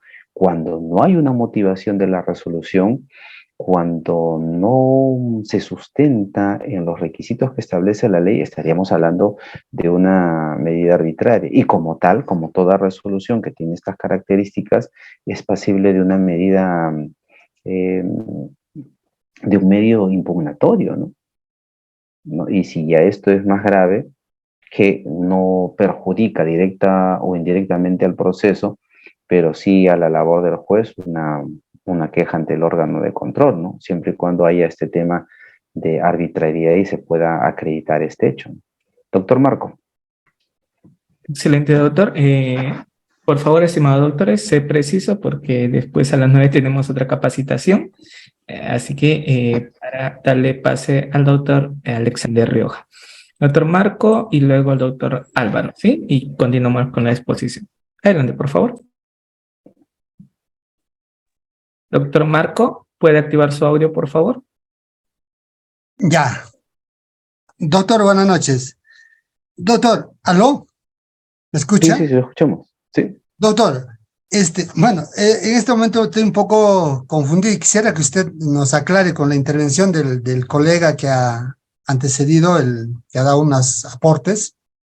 Él decía que las medidas cautelares no podían ser revocadas por la sala, pero yo tengo a la vista una en el cual lo revocaron la resolución 1 y la sala dice, reformándola, declararon rechazar la solicitud de medida cautelar, ¿no? Entonces, me gustaría que me aclare, en realidad la sala puede revocar y puede reformarlo y rechazar la medida cautelar, doctor, o no sé, doctor, ahí un poco, nos gustaría, doctor, que nos aclare, doctor. Correcto. No, lo que el colega decía es que una sala no podría dictar una medida cautelar. En todo caso, normalmente lo que hacen es anularla, ¿no? Yo lo que le comentaba es lo contrario, que sí, lamentablemente hay salas que conceden la medida cautelar y ahí se afecta la pluralidad de instancias porque ya, ¿ante quién recurro? Si ya concedió la medida cautelar la sala, no me voy necesariamente ante un recurso de casación. Ahora, las facultades que tiene una sala en grado de apelación son que puede confirmar una resolución, que puede revocar la resolución o que puede declararla nula. Casualmente hace algunos días publicamos en una página en internet cuáles son los efectos de las decisiones judiciales, cómo se resuelve en primera instancia, en segunda instancia y cómo se resuelve o cuál es la nomenclatura de las decisiones que se da por lo menos en la Corte Suprema, ¿no? Y como le decía, sí, una sala tiene la posibilidad de confirmar, de revocar o de anular, ¿no? Y en grado de consulta puede aprobar la decisión o puede desaprobar la decisión. Sí. Doctor Álvaro. Excelente, doctor. Doctor Álvaro, ¿está activo su audio? Adelante, por favor. Buenas noches, doctor Alexander. Muy buena exposición. Buenas noches, colegas. Por la pregunta que hizo, si el juez podría de oficio dictar una medida cautelar, me parece haber, recordando los diferentes cursos que llevamos a veces, hay unos procesos de interdicción civil donde el mismo código nos dice que el juez, a pedido de parte o excepcionalmente, en los procesos de interdicción puede dictar medidas cautelares de oficio, pero tiene que estar bien justificado. Yo no he tenido la oportunidad de tener uno a la vista hasta el día de hoy, pero sí se puede, si excepcionalmente el juez en esos casos de interdicción puede dictar medidas cautelares. Muchas gracias. Gracias, doctor. Doctor Marcelo, y continúo con la exposición. No tiene activo su cámara, doctor. Puede continuar. Ya. Fíjense, o sea, por regla general, toda medida cautelar tiene que ser a pedido de parte. Y como bien ha señalado nuestro colega, hay dos excepciones o dos casos en los cuales puede el juez dictar de oficio y no necesariamente porque el mismo Código Procesal Civil en el artículo 675, cuando habla de asignación anticipada de alimentos, dice, no, en los casos de hijos menores con indubitable relación familiar, el juez deberá otorgar medida de asignación anticipada actuando de oficio. Entonces, fíjense, primera medida cautelar que se da de oficio. Luego, y como lo decía el colega, ¿no? En el caso de interdicción 683, el juez a petición de parte o excepcionalmente de oficio puede dictar en el proceso de interdicción medida cautelar que exista la naturaleza y los alcances de la situación presentada. Entonces, vemos que si bien, como todo en derecho, existe una regla, también existen excepciones. Y lo digo porque normalmente en un examen me pueden decir, ¿es posible dictar medida cautelar de oficio? O me ponen una premisa donde me dicen, se dictó medida cautelar de oficio en un proceso de asignación anticipada. ¿Es válido, verdadero, falso? ¿No? En un proceso de interdicción, el juez dictó medida cautelar de oficio. ¿Es válido, no es válido, verdadero o falso? Entonces, nosotros vamos a ir con la idea, oye, toda medida cautelar siempre es a pedido de parte. Entonces, estas premisas no son válidas. Sí, sí son válidas, ¿no? Si tomamos el 683 y el 675 del Código Procesal Civil, nos vamos a ver propiamente que se permite, ¿no? Y se da la posibilidad de que un juez pueda dictar de oficio una medida cautelar. Entonces, el elemento de proporcionalidad, definitivamente un juez cuando dicta medida cautelar tiene que ser equivalente de alguna u otra manera o estar acorde a la pretensión planteada en el proceso. Yo no puedo dictar una medida cautelar que no tenga relación o que no tenga vínculo con la pretensión planteada en el proceso. Ya exagerando, por ejemplo, un ejemplo muy exagerado, ¿no? Tienen una deuda conmigo, denuncié, por ejemplo, a la TAN, ¿no? A una empresa X, por una deuda, ¿no? $10,000 me debe, y decido yo embargar un Boeing 747, ¿no? Y es más, solicito que ese Boeing, la inmovilidad del Boeing 747. ¿Cuántos miles de dólares vale un Boeing 747? ¿Cuánto perjuicio puedo causar si dispongo que ese avión no salga? ¿A quiénes puedo perjudicar con ese hecho? Entonces, no hay una proporcionalidad. O sea, mientras me deben $10,000, embargar un Boeing 747 bajo esas características sería proporcional, ¿no? Sería acorde a la demanda planteada o a la futura demanda que estoy planteando. Entonces, hay que entender también este elemento muy importante de la proporcionalidad. Jurisdiccionalidad, porque efectivamente solamente un juez puede dictar una medida cautelar, ¿no? Algunos de ustedes me dicen, pero doctor, también los árbitros pueden dictar medidas cautelares. Sí, pero necesitan de la ejecutio, que solamente la tiene el juez. Podrá dictar, podrá establecer, pero será el juez quien tenga que confirmar esta decisión, ¿no? El artículo 42, si mal no recuerdo, de la ley de arbitraje, sí, permite que se pueda dictar medidas cautelares por parte de los árbitros, pero van a requerir de que pueda ser confirmada propiamente por el juez. Discrecionalidad, ¿no? Es importante siempre que el juez, cuando dicte la medida cautelar, tenga de alguna u otra manera, cumpla con la finalidad, ¿no? Y lo importante, como les decía, como cualquier resolución judicial, como cualquier auto, deba estar debidamente motivada, debidamente fundamentada, que haya una respuesta concreta de la pretensión, ¿no? Si me la deniegan o me la conceden, tengo que dar las razones, ¿no? Los fundamentos por los cuales he decidido, ¿no?, conceder o no conceder las medidas cautelares, ¿no? Es importante establecer estos elementos o estas características, ¿no? Y como les decía, las medidas cautelares no generan cosa juzgada y como tal tampoco suponen un tema de prejuzgamiento, aunque a veces algunos jueces de alguna u otra manera, y lo decía hace un momento uno de los colegas, prácticamente adelantó la decisión, ¿no? Prácticamente ha dicho, oye, deberías resolver así, ¿no? La sala prácticamente ha dicho esto. Entonces hay que analizar y entender bien en cada caso en concreto este tipo de situaciones. Es importante conocer que cuando yo voy a plantear una solicitud cautelar, una medida cautelar, sea el juez competente, el juez de la demanda, ¿no? El juez ante el que voy a plantear a futuro una demanda, si estoy haciendo una medida cautelar fuera del proceso, o es el juez que está conociendo la pretensión principal que ya planteamos. Si bien hay una autonomía en cuanto al trámite, eso no implica que dos jueces distintos van a conocer, uno la pretensión principal y otro la cautelar. No, tiene que ser el mismo juez bajo estas características. Y el código casualmente establece este tema ¿no? En el 608 del Código Procesal Civil, que busca establecer quién es el juez competente para conocer estos casos. Como les decía, en cuanto a la oportunidad, ¿no? Una medida cautelar puede ser dictada antes, durante y después.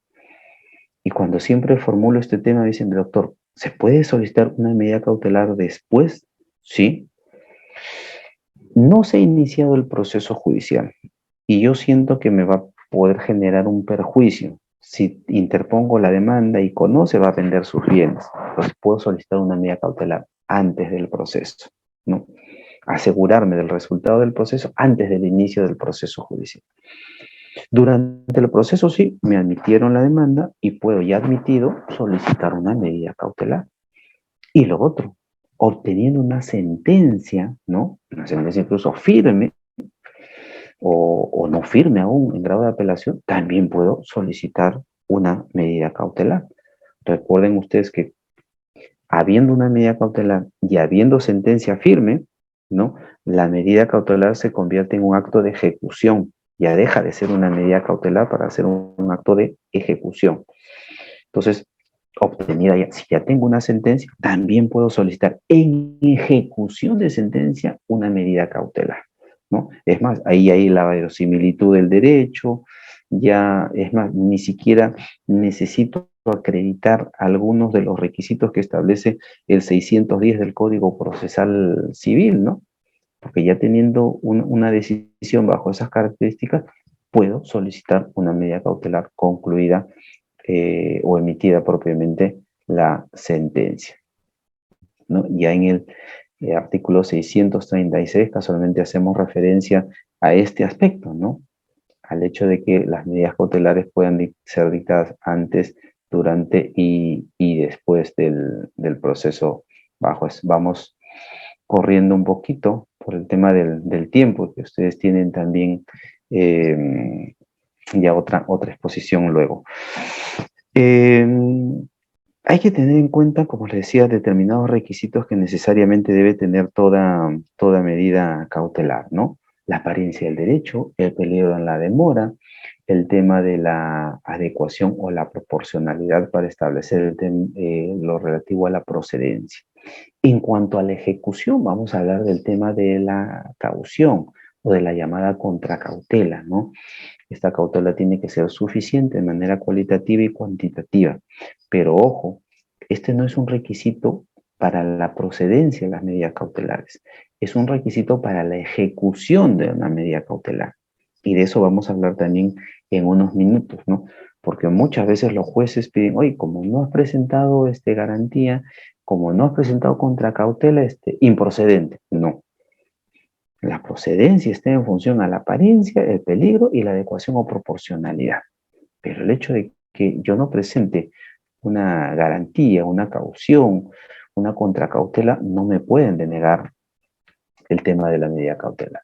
Y el artículo 611 nos hace referencia casualmente al contenido de la decisión cautelar. Pero hablar de contenido de la decisión cautelar implica que el solicitante tiene que poner de manifiesto estos requisitos. Si bien dice, oye, pero doctor, como muchas veces han dicho, pero doctor, eso no se supone que lo tiene que verificar un juez, eso no se supone que el juez lo tiene que establecer en su resolución, la verosimilitud, el peligro, la razonabilidad. Sí, eso lo tiene que colocar el juez en su decisión, pero para que lo pueda colocar, se lo tiene que poner en conocimiento la parte solicitante. Yo tengo que decirle que es verosímil mi derecho, yo tengo que decirle que hay un peligro en la demora, yo tengo que decirle que hay razonabilidad y el juez verificará esos elementos y dirá, oye, si es verosímil, si hay peligro en la demora, por esto le concedo, porque sí me ha podido establecer estos elementos. En el contenido de la decisión cautelar también tiene que establecer cuál es la forma, la naturaleza, los alcances de la medida cautelar. Si hay una contracautela, establecer ahí también si hay o no hay el tema de la contracautela. Y vuelvo a reiterar, como todo auto tiene que tener una motivación. No puede haber una medida cautelar que no se encuentre debidamente motivada. Claro, se invocan en la solicitud, gracias doctor Álvaro, en la solicitud cautelar, que no es demanda cautelar, porque algunos autores hablan de demanda cautelar, no es una demanda cautelar porque no es un proceso, vuelvo a reiterar, sino un procedimiento, es una solicitud, se plantean estos requisitos, además de otros, ¿no? Que vamos a ver que están en el 610 del CPC. Verosimilitud, ¿no? Humo en el derecho, no certeza, vuelvo a reiterar, no se puede exigir, el juez no puede exigir, acredítame. O sea, la acreditación de un derecho está básicamente dado en la sentencia. Al momento de plantear mi pretensión principal, yo tengo ahí un derecho alegado. Y la verosimilitud está en la decisión del juez. Entonces, el juez no me puede decir, oye, no me has acreditado plenamente tu derecho. No, basta con una simple apariencia. Basta con decir, acá tengo un derecho, acá hay un derecho, ¿no? Y por lo que necesito que usted valore, ¿no? Que podría darme la razón, no que me la va a dar, y por eso necesito que de manera provisional, de manera urgente, se me pueda conceder esta medida cautelar. No, no hay certeza. El fumus bonus juris implica el humo en el derecho. Que lo puede tener o no lo puede tener, ya lo veremos más adelante. Entonces, yo discrepo mucho cuando algunos jueces, y he visto muchas resoluciones judiciales en las que algunos magistrados piden certeza, ¿no? Y hay muchas decisiones de la Corte Suprema, del Tribunal Constitucional, haciendo referencia a ello, pero siguen incidiendo en el mismo hecho los jueces, ¿no? Vuelvo a reiterar, por ese temor que tienen en conceder medidas cautelares, porque prefieren que sea el superior el que les diga, oye, concédelo, o que el superior lo conceda, ¿no? Por este temor de las investigaciones, por este temor propiamente que genera en muchos jueces el hecho de tener como una espada de Damocles, ¿no? Al órgano de control interno. Y el órgano de control interno muchas veces no saben diferenciar entre un acto administrativo, ¿no? Y un acto de carácter jurisdiccional. Y a veces se terminan introduciendo, como incluso muchas decisiones de la OCMA, en ese sentido, ¿no? Van sobre el tema de fondo y no van sobre un tema propiamente de la actividad o el error que puede haber cometido. Déjenme hablar de estos dos últimos temitas y les doy el pase al doctor Manuel, a la doctora Marita y al doctor Juan, por favor. El peligro en la demora. Evidentemente, uno de las características de nuestros procesos judiciales es el trámite, ¿no?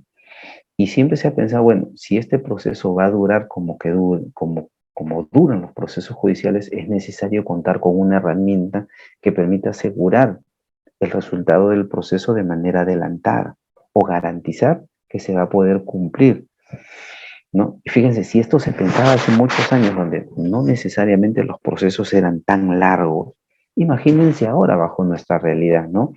Ya hablar de peligro en la demora es un requisito, se puede decir hasta evidente, ¿no?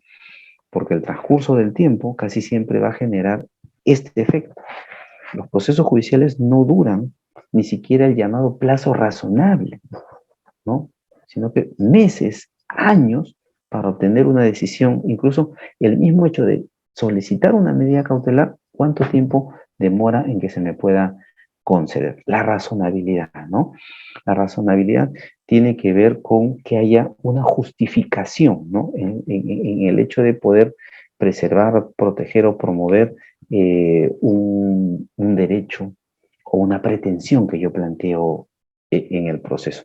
Tiene que haber una justificación de la razón por la cual yo estoy solicitando esta medida cautelar y que evidentemente va a tener eficacia para garantizar el resultado del proceso.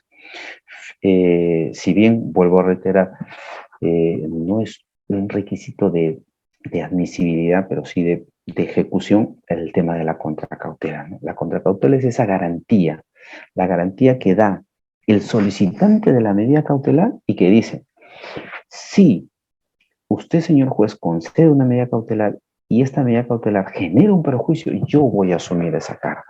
Yo voy a asumir los perjuicios que se puedan generar, ¿no? Y vamos a hablar de los tipos de contracautela que se pueden dar bajo esas características. Y fíjense, es tan un mecanismo de ejecución que cuando nos vamos, por ejemplo, a la ley que regula el proceso contencioso administrativo en su artículo 36, en parte de su artículo 36 dice, ¿no? Para la ejecución de la medida cautelar, el demandante deberá ofrecer contracautela, atendiendo a la naturaleza de la pretensión que se quiere asegurar, ¿no? Entonces dice, para la ejecución, no dice para la solicitud, para la ejecución. Entonces, si utilizamos supletoriamente esta norma en este sentido y hacemos entender también a los jueces que no pueden exigir como requisito para la concesión de una medida cautelar la contracautela. Ese es un error que cometen lamentablemente muchos jueces. Y el error está en nosotros como abogados, ¿no? O sea, si yo sé cuáles son los requisitos, ¿por qué me voy a olvidar de ofrecer una contracautela? ¿Por qué no voy a considerar el tema de una contracautela al momento de plantear mi solicitud de medida cautelar? Entonces, hay que tener en cuenta eso también. Rápidamente, doctor Manuel, doctora Marita y doctor Juan, a ver, algún comentario, alguna pregunta con relación a lo que venimos conversando. Doctor Manuel Ceballos. Antes tener activa su cámara, por favor, para darle pase al audio. Si no fuese así, continuamos con la exposición. Doctor Manuel, está activo su audio. Adelante, por favor. Doctor, buenas noches, ¿me escucha? Sí, sí, lo escuchamos. Muy amable, doctor. Doctor, usted habló hace un momento que no es un requisito presentar contracautela, pero el artículo 610 del Código Procesal Civil dice, en su numeral 4, que el que pide requisitos para la solicitud de medida cautelar dice del 1 al 5, y establece en el artículo 4 ofrecer contracautela. Asimismo, usted ha manifestado hace un momento que la medida cautelar no es un proceso, sino un procedimiento, algo así. Y el título 4 del Código Procesal Civil dice que es un proceso cautelar. Incluso lo dice textualmente, y la Corte Suprema también lo toma que es un proceso cautelar. Entonces, esa es mi pregunta, doctor. Gracias. Ya. El hecho que el código lo diga no significa que sea así. Hay muchas instituciones que tienen un nomen juris y no es así. Por ejemplo, rápidamente, el tema de la reconvención. Nuestro código establece reconvención, pero no es reconvención, es contrademanda, lo que regula nuestro código. Nuestro código habla, y hablaba hasta antes del tema de la oralidad en el proceso civil, seguía hablando del tema relativo a la audiencia de conciliación, audiencia de fijación, y eso ya no existía. ¿Y por qué para mí? Vuelvo a reiterar, no es un proceso, porque lo había dicho al inicio. El proceso tiene una finalidad, resolver un conflicto de intereses o una incertidumbre. Las medidas cautelares no tienen esa finalidad. Entonces, ¿por qué llamar proceso a algo que no es proceso? Reitero, el código puede decir, pues lo señalé al inicio de la exposición, el código puede decir proceso cautelar. El código dice, vuelvo a reiterar, reconvención, pero no es reconvención, es contrademanda lo que está regulado en el Código Procesal Civil. Entonces, no le damos la denominación correcta a las instituciones. Entonces, a eso es lo que voy yo. Dos, usted me dice, doctor, el artículo 610 dice que es un requisito ofrecer contracautela. Vuelvo a reiterar, el artículo 36 de la ley a la que hemos hecho referencia, que es concordante con incluso muchas resoluciones de la Corte Suprema, dicen, ¿no? Oye, la contracautela no es un requisito de admisibilidad, un requisito de procedibilidad, es un requisito de ejecutabilidad de las medidas cautelares. Entonces, acá hay que distinguir, si bien hay requisitos de admisibilidad y hay requisitos de ejecutabilidad. Y el requisito de ejecutabilidad en la medida cautelar es la contracautela. Y eso lo va a encontrar incluso en varios eventos académicos de la MAG, ¿no? Incluso en varios artículos jurídicos de AMAG, de la Católica, ¿no? Se hace referencia a este aspecto, ¿no? Que la contracautela no puede ser considerada un requisito de admisibilidad. Sí, doctora Marita. Adelante, doctora Marita, está activó su audio y continuamos con la exposición. Doctor, buenas noches. Para felicitarle por su excelente ponencia. Y mi pregunta es, doctor, si por ejemplo, se presenta la medida cautelar o se pide, pero el bien mueble está a nombre de los dos, del nuevo compromiso que tiene el padre de familia. En este caso es por alimentos, pero el señor se ha vuelto a casar y el bien inmueble que tiene está a nombre de él y su nueva cónyuge. Compromiso. ¿Procede? Claro, yo puedo disponer el embargo de la parte que le corresponde a él. Recordarán ustedes que si es un tema de copropiedad, yo puedo embargar el 50%, si le corresponde el 50%, salvo que sea un patrimonio familiar. Si se hubiera constituido esta nueva pareja ese bien como patrimonio familiar, lamentablemente es inembargable. Pero si no, sí, yo puedo embargar sobre la parte que le corresponde a esta persona, así que no hay inconveniente por ello. Hablábamos del tema de la contracautela y señalábamos que hay que tener algunos elementos que tienen que ver con lo que buscan la contracautela, ¿no? Es prácticamente el aseguramiento, ¿no? Ante una situación de daños y perjuicios que podría generar una medida cautelar. Entonces, ante ese posible evento que podría darse, se le exige a la parte solicitante que pueda garantizar, ¿no? Que pueda establecer un monto, ¿no? Mediante la cual podría cubrir, ¿no? En el caso que se genere estos daños o perjuicios. Entender también que el tema de la discrecionalidad, ¿no? El juez tiene la posibilidad de aceptarla, el juez tiene la posibilidad de graduarla, modificarla o cambiarla. Entonces, este aspecto es también muy, muy importante porque le da una amplitud al juez en cuanto a este aspecto relativo a la llamada contracautela. Y la contracautela puede tener dos clases o tiene básicamente dos aspectos. Puede ser de naturaleza real, ¿no? Porque el solicitante puede decir, bueno, ofrezco como garantía este inmueble, ofrezco como garantía esta propiedad. Y si es un bien inscribible, es inmediatamente, al momento de ser concedida, se dispone el registro correspondiente a esta entidad llamada los registros públicos. Puede ser también de naturaleza personal, y estamos hablando del tema de una fianza, ¿no? Una carta fianza, ¿no? Algo o algún otro título que permita establecer una garantía. O puede ser la llamada caución juratoria, ¿no? La caución juratoria, que es una simple promesa, ¿no? Donde yo señalo, señor juez, prometo que ante el caso de que se genere algún perjuicio, la medida cautelar que estoy solicitando, yo me comprometo a pagar. Entonces, y acá el tema también que podía generar una discusión. El hecho que yo firme un documento donde dice me comprometo, firma legalizada, ¿no? Ante el secretario, ante el especialista legal, ¿no? Legalizo mi firma. ¿Este documento tiene la calidad de mérito ejecutivo? Es la pregunta. Está dentro de los alcances de 608 del Código Procesal Civil, y es decir, ejecutado una medida cautelar y generado un perjuicio, a la parte afectada con la medida cautelar, ¿cómo ejecutamos la caución juratoria? Porque si es una fianza, se puede ejecutar. O sea, si es una de naturaleza real sobre un bien, se puede ejecutar.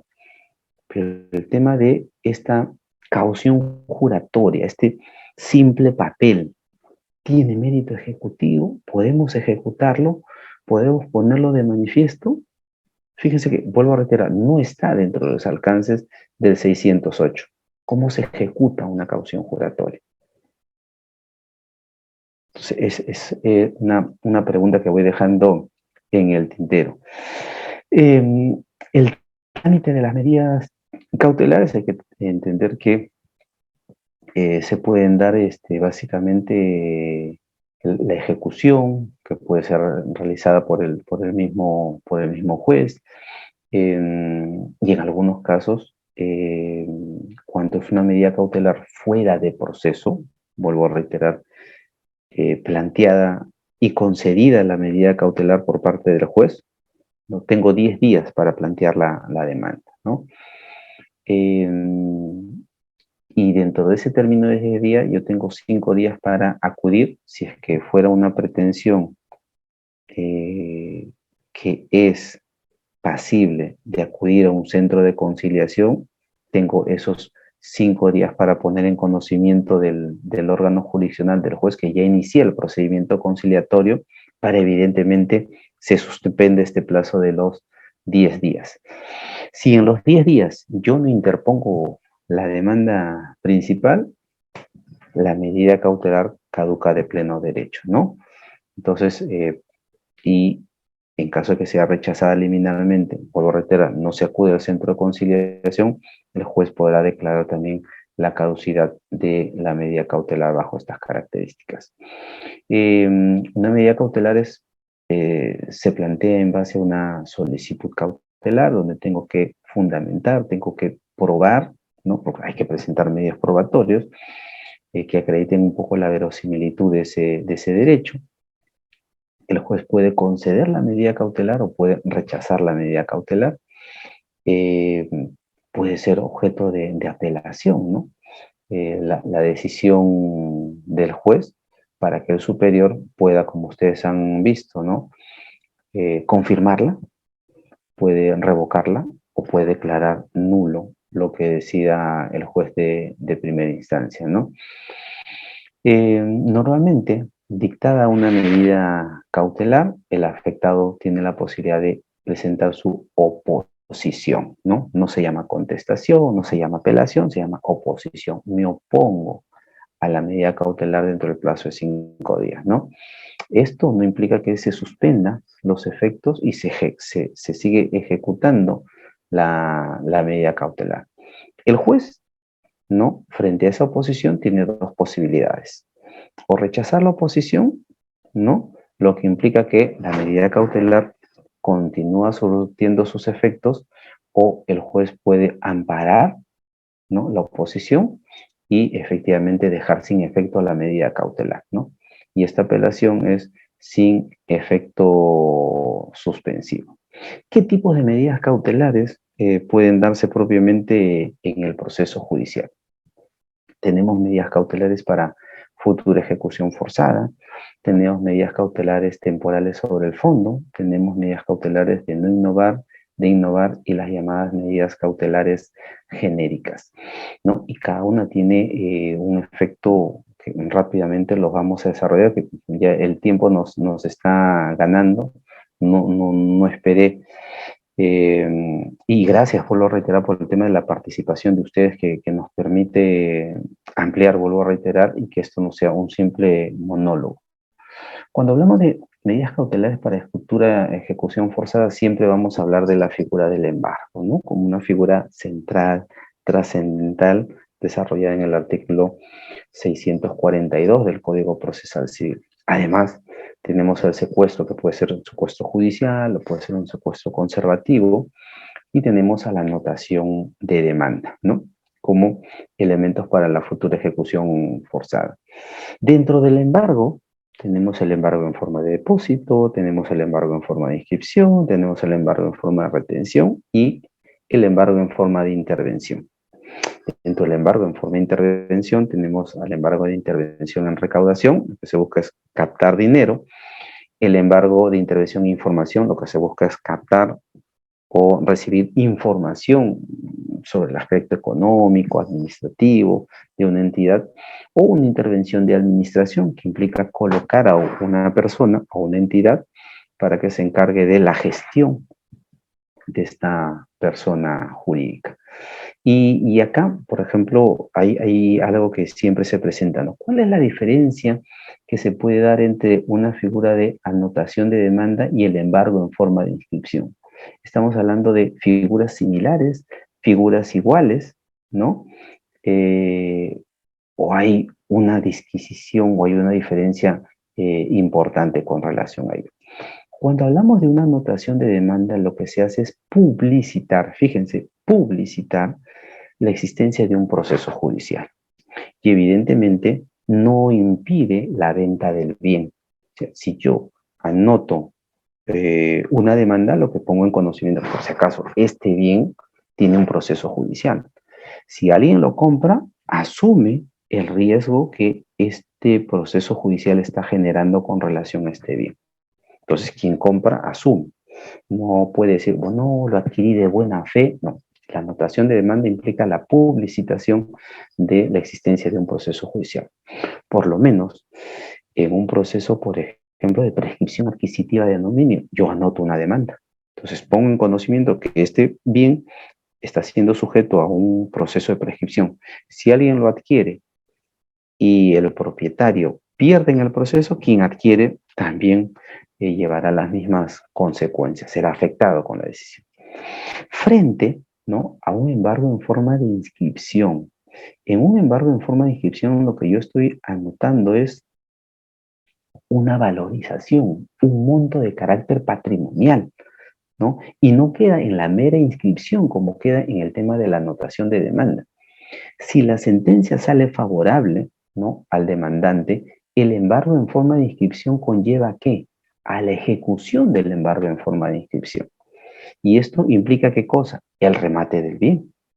Y como remate del bien, evidentemente, producto del remate, ¿no?, yo voy a tener voy a ser beneficiado, se podría decir, con el producto del remate y se va a ejecutar la obligación, ¿no?, de carácter dinerario. Entonces, mientras que en la anotación de demanda genera solamente publicitación, ¿no?, en el embargo en forma de inscripción, además de publicitar que este bien tiene una medida cautelar, en el caso de que haya una sentencia favorable, ¿no?, implica el remate del bien y evidentemente producto del remate, yo voy a satisfacer, ¿no?, la decisión que se haya emitido en ese proceso judicial. El embargo en forma de inscripción tampoco impide la enajenación del bien, pero vuelvo a reiterar, quien compra asume, ¿no?, casualmente lo que aparece en esta medida cautelar. Entonces, fíjense la trascendencia que se da en esos casos. Ya nos quedan 5 minutos. Las llamadas medidas temporales sobre el fondo, ¿no? La asignación anticipada de alimentos, ¿no?, la administración de bienes, el desalojo anticipado, el tema de asunto de familia, separación y divorcio. Lo que en las medidas temporales sobre el fondo, a diferencia de las otras medidas cautelares, ya van sobre me están adelantando, ¿no?, lo que el juez podría decidir en el proceso judicial, ¿no? A diferencia de los otros que aseguran el resultado del proceso, acá ya tenemos una asignación anticipada de elementos. Yo todavía no tengo una sentencia, pero yo tengo que pagar un monto, ¿no? Y en el desalojo anticipado, estamos hablando que solamente en determinados supuestos y bajo determinadas circunstancias, el juez puede decidir que se me entregue la posesión del...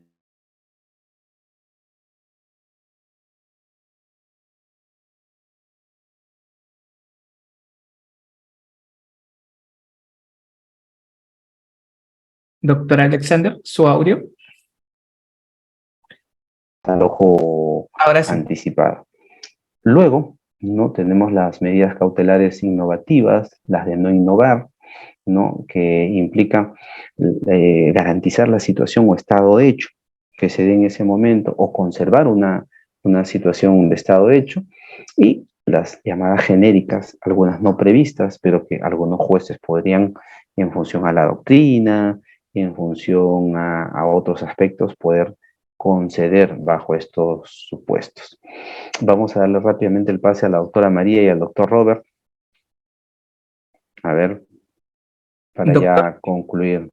Sí, damos pase solamente al doctor Robert, ya que tiene activo su cámara y cerramos sesión, doctor. Sí, porque yo creo que nos está esperando el siguiente expositor. Y doctor, muchísimas gracias. Doctor Robert, adelante, por favor, ya que tenía activo su cámara primero. Ya, buenas noches, doctor. La pregunta es la siguiente. Cuando hay una hipoteca de un bien inmueble y posteriormente viene con la medida cautelar en un proceso penal de embargo con inhibición, ¿cómo concurren? ¿Cómo operan? Ya. El tema relativo acá es el tema del tiempo de inscripción. ¿Cuál se inscribió primero? ¿Cuál tiene y tendrá prioridad propiamente en el tiempo, ¿no? Y en la ejecución. O sea, si ya se remata la propiedad, la hipoteca tiene preferencia, como otros derechos que podrían tener preferencia con relación a este bien. Pero bajo el caso que usted está planteando, definitivamente la hipoteca va a primar. Si queda un saldo, ¿no? Por ahí, ya el proceso penal podrá captar ese saldo pendiente, ¿no? Pero siempre va a haber una preferencia de la hipoteca bajo esas características. Entonces, nuevamente mi agradecimiento, nos hemos quedado cortos con el tema. Igual las diapositivas se las voy a hacer llegar al doctor Reader para que a su vez se las haga llegar a ustedes y ya habrá oportunidad para seguir conversando. Y vuelvo a reiterar, agradezco mucho la participación de todos y cada uno de ustedes porque me permite esto, que haya, que sea más dinámica la clase, ¿no?